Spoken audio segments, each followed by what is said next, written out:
Indonesia merdeka! Merdeka! Merdeka!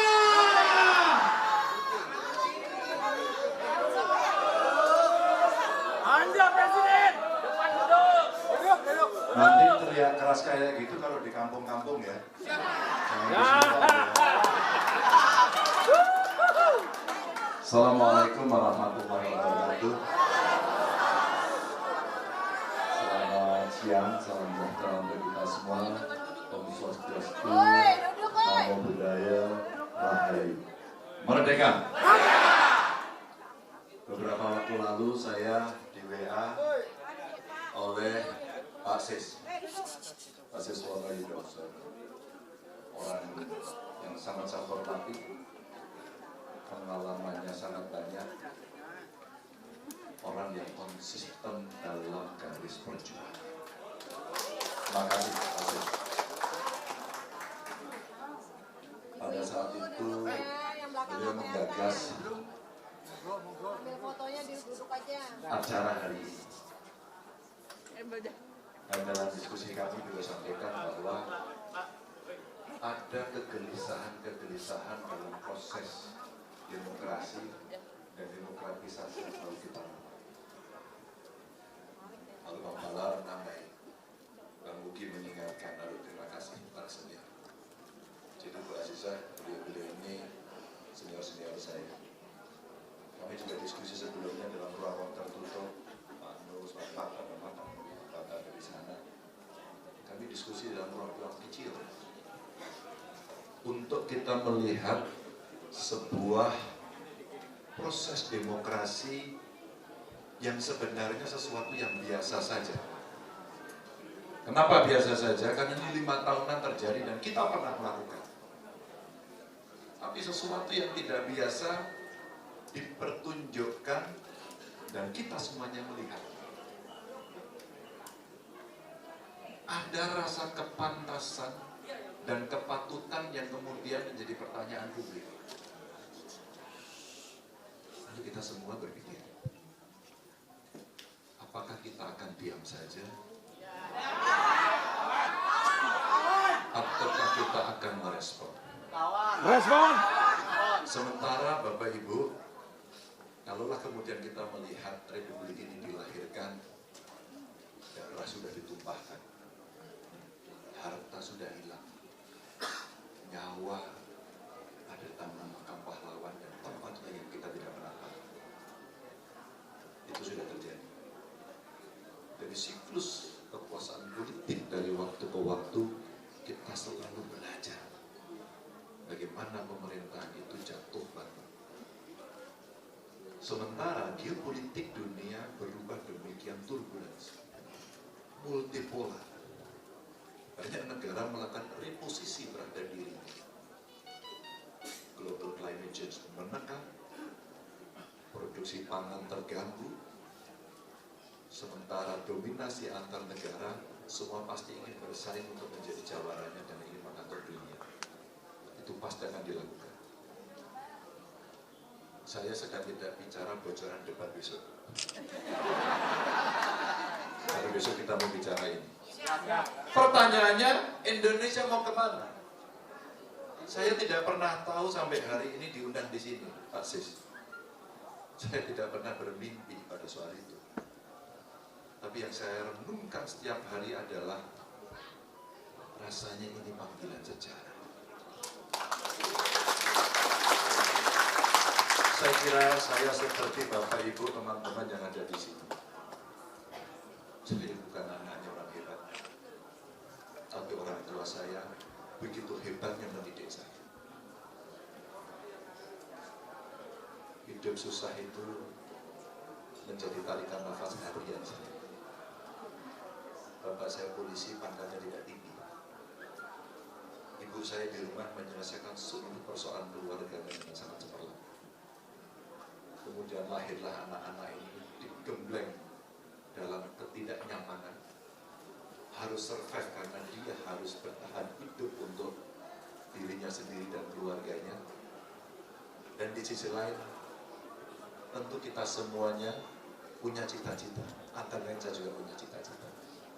Pada saat itu Bapak Ibu, mimpi Ganjar kecil adalah saya berkeliling Indonesia. Itu mimpi Ganjar kecil. Persis kejadian itu betul-betul muncul ketika saya menjadi anggota DPR. Disitulah saya baru bisa merasakan betul apa itu keadilan. Disitulah saya merasakan betul apa jargon-jargon politik yang ada di langit-langit itu. Dan itu mesti kita cantol, kita tarik turun, kita injakkan ke bumi agar dia bisa merasakan itu. Inilah waktu-waktu saya tur keliling untuk makin banyak bertemu rakyat.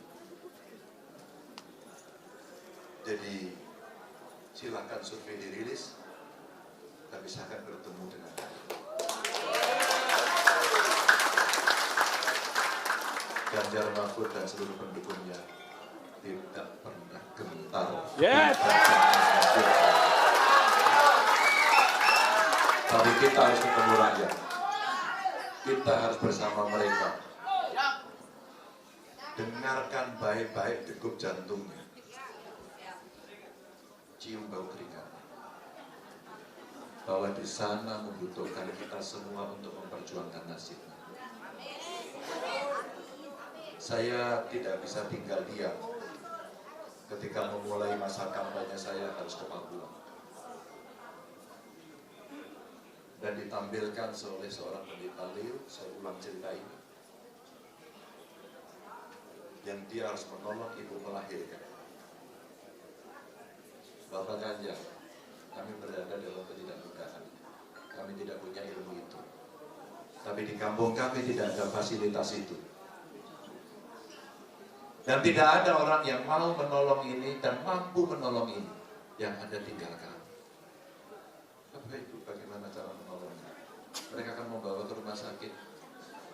Rumah sakitnya jauh. Kemana mereka harus lewat? Bukan jalannya rusak atau jelek. Tidak ada jalan. Dan kemudian kita berpesta orang ngomong tinggi-tinggi sekali. Dan kemudian 14 triliun mau digunakan untuk makan siang.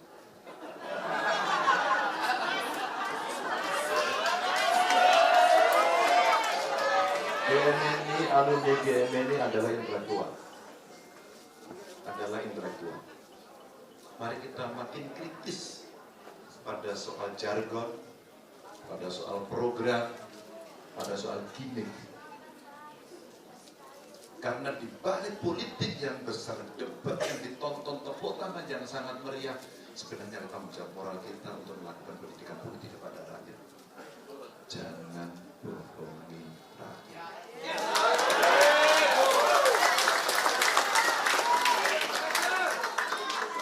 Kalau tadi Trisakti Bung Karno disampaikan, bagaimana kita mewujudkan Indonesia mesti berdikari. Maka dalam soal perdebatan, Pak Ganjar, bagaimana saudara mengatur Anda waktu di Jawa Tengah saja lupuk langka? Bahasa saya, maprata. Sepertinya Bapak tekniknya kurang jauh. Saya ke Papua, mereka teriak yang sama. Saya ke Sumatera Utara, sudahlah Bapak, nggak usah ada subsidi-subsidi lagi buat pupuk, yang penting pupuknya ada. Di mana? Di Banten ada. Apa yang mau cerita? Apakah iya kemudian pemerintahan ini akan kita kelola hanya dengan sekedar statement dan tampilan visual dengan optik yang menarik yang seolah-olah semuanya beres? Tidak, Bapak Ibu. Tidak, Bapak Ibu. Maka ketika kemudian zaman makin modern, digitalisasi terjadi, data menjadi begitu sangat penting. Apakah iya kita tidak punya kemampuan analitik? Apakah iya kita tidak bisa mengklaster? Apakah iya kita tidak mampu mengeksekusi itu sesuai dengan klaster sehingga masuk kepada kelompok-kelompok yang memang kita sasar? makanya hanya butuh mau dan butuh berani untuk memutuskan. Bapak Ibu, itulah pertanyaan. Pada saat keputusan politik tidak ada lagi cerita abu-abu, hitam atau putih.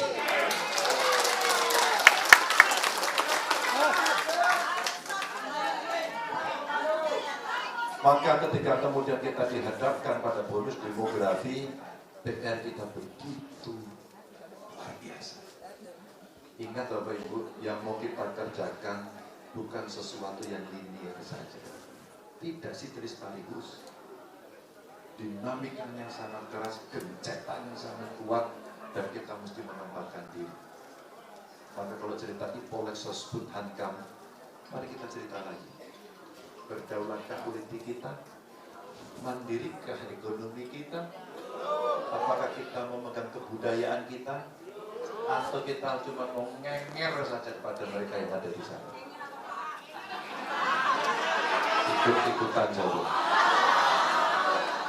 Bapak Ibu, kalaulah itu sebuah value atau nilai yang Bang Palan tadi sampaikan, kita yang mengaku nasionalis, dengan lambangnya banteng.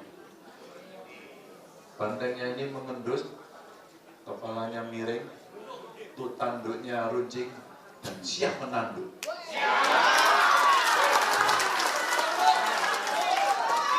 Dalam sejarah saya dididik oleh banteng ini, tidak ada cerita cengeng,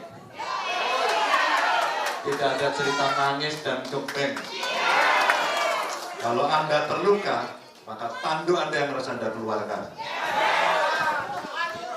Dan teriak bukanlah sebuah suara yang cukup untuk kita bereskan. Tapi bergerak dengan rakyat, itulah kemudian hasil yang kita harapkan.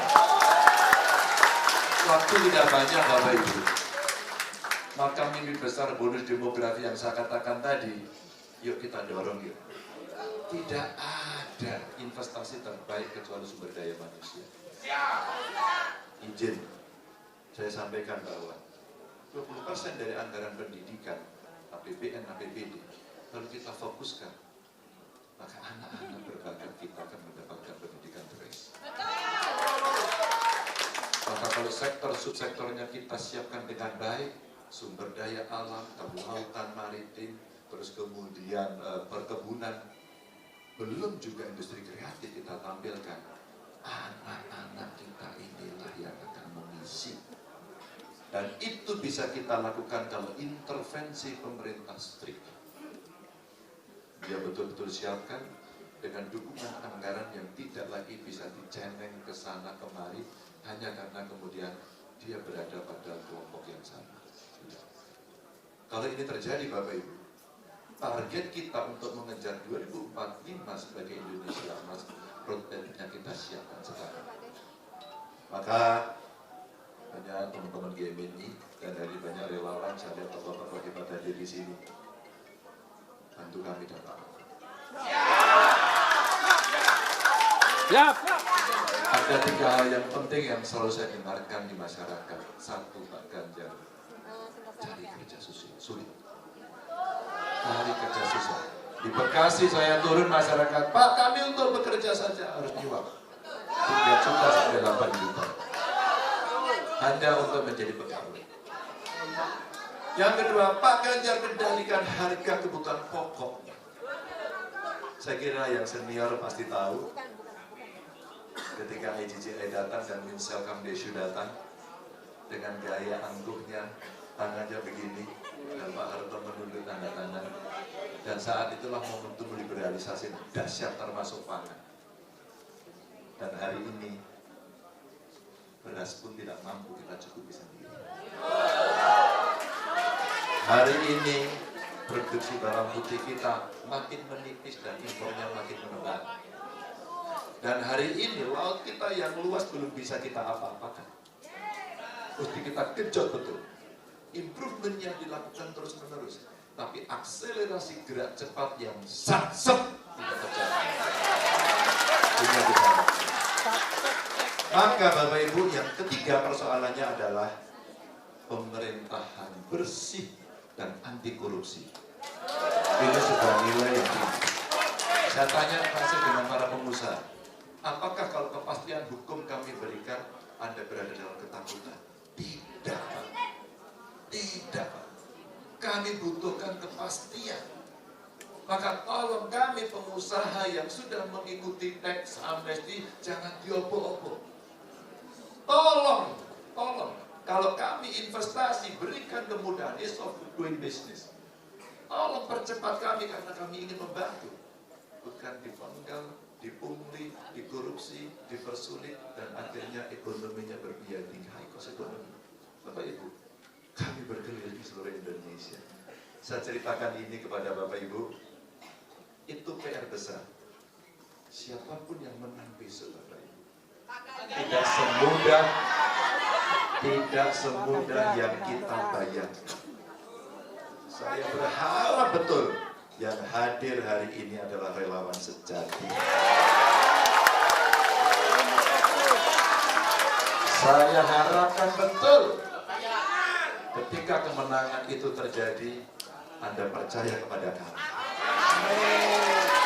Maka saya berharap betul keikhlasan Bapak Ibu untuk kami mengambil keputusan hitam dan putih.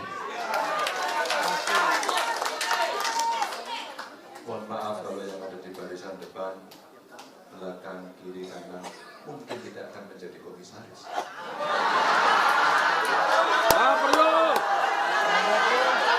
Mohon maaf, Anda bekerja luar biasa, suara Anda banyak, tapi Anda mungkin tidak akan masuk di kabinet.